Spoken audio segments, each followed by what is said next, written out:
Yeah, I mentioned to you that this is very much like another story from another author, another collector, Franz Xavier von Schoenworth, in the collection The Turnip Princess and Other Tales, other newly discovered tales.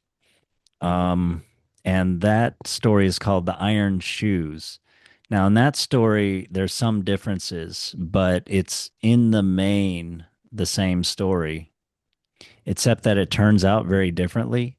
At the end, when the Iron Shoes Prince goes to the wedding, he hits the bridegroom and messes, and he knocks down the parson's book so that he stops the wedding ceremony. And then when they end up and then they go and just, okay, we'll just have the banquet without like getting married, you know.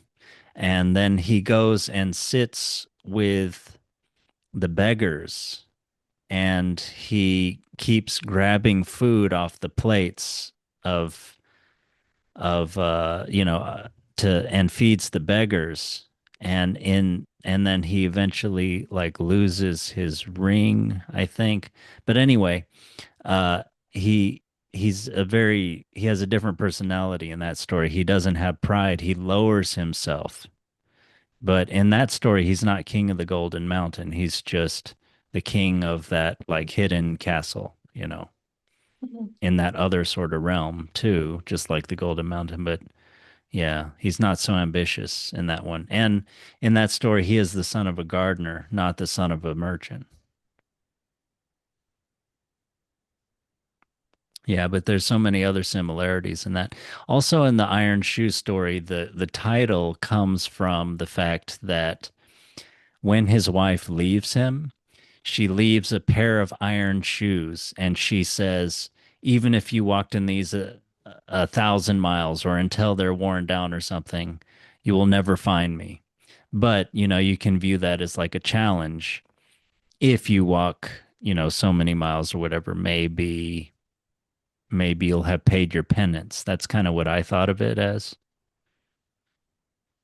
But in this story, yeah, he doesn't quite have that kind of penance either. So it's like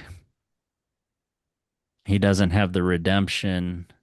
Yeah, he becomes the bad version of himself in the story we're reading, the King of the Golden Mountain. And in the Mhm. Iron Shoes, he is redeemed by maybe, his his trial, his 1,000 miles that he walks in the iron shoes.